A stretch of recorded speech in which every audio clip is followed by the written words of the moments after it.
wako, mshiko. Sio suguru leo tunakulia basi bwana alafu. Wewe sasa. Alafu kuja ndani jamani wewe choo. Abilai huyo.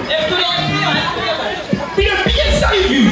Sikuvumili na kwambia. Wewe ukimpiga wewe unampiga nini?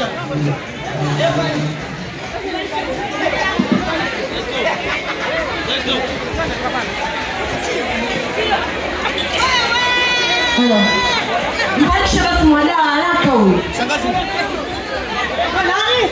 Wewe wanatulia wanasiwa. Hebu tulia kwanza siwa. Nyamsuzua na Funge kule. Funge vizuri ya wewe. Wewe ndio kitu gani? Hebu mfunge na huko, mfunge na huko. Abilai funga ka. Ngoja mtoshi watu wengi leo. Hebu kata mtala chini. Weke chini. Hapa nani mtu atoke. Ule mmoja mtoshi funge mbili. Tayari huko nyingine shamba. Funge na shingo moja. Jamani ukifunga kwenye t-shirt huyo haponi au fungeni shingoni jamani. Kunyama. Jamani atapona mdogo wangu jamani. Hiyo funge vizuri. Hamna shingoni. Watu wengi leo. Kabeni. Amfika na mamangu jamani. Wewe sio? Sio. Sio Unasemaje? Hapa wapi? 5G. 5G.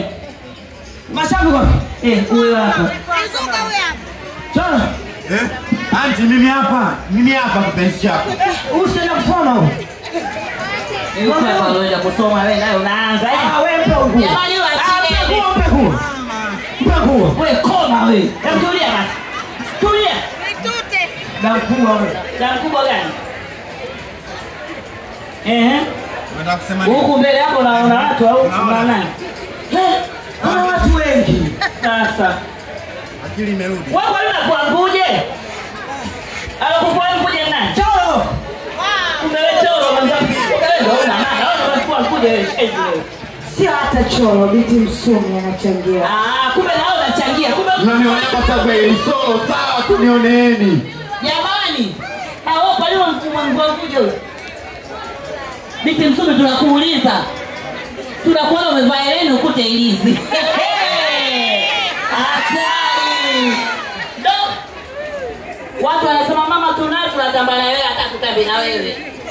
Kwa hiyo umemvuja huyu umemtoa mvuja ili awe chizi mbele za watu azindike si ndio? Damu damu. Na kama uchizi alipata kabla kwangu mimi binti msomi. Anajua uchizi kwa upataje. Au labda tumuulize mwenzetu. Nani? Jike la chui. Uchizi kwa upataje? Jamani binti msomi mwanga sio mwanga. Hebu mzoneeni kwanza. Wewe chiku na unasemaje? Wewe chiku unasemaje? Mimi kuitoa hizo mbele za watu mdogo wangu akachizika siwezi. Lakini kitu kingine chiku na unachangia kuhusu huyu. Sasa mimi nimefanya nini? Umefanya nini hiyo vipi? Unasema mtoto tumvuje tumweke mvuje. Wewe tena umekaa ngai una maana gani? Kama amezidiwa peleko Mirembe. Shangazi yule utiba yake ilikuwa hapa. Lengo huyu mvuje miwili haitoshi. Huyu alikuwa anataka tiba kubwa. Tiba ya watu waje hapa leo Kisuma 5G. Kila mtu na mvuje wake, wamwombee si wawe sawa. Huyu logo lake zito huyu. Logo la ndugu usifanye masiara anti. Mbona itizama hivyo jamani? Umefanana na shangazi Mwaija. Lazima. Wewe koma wewe.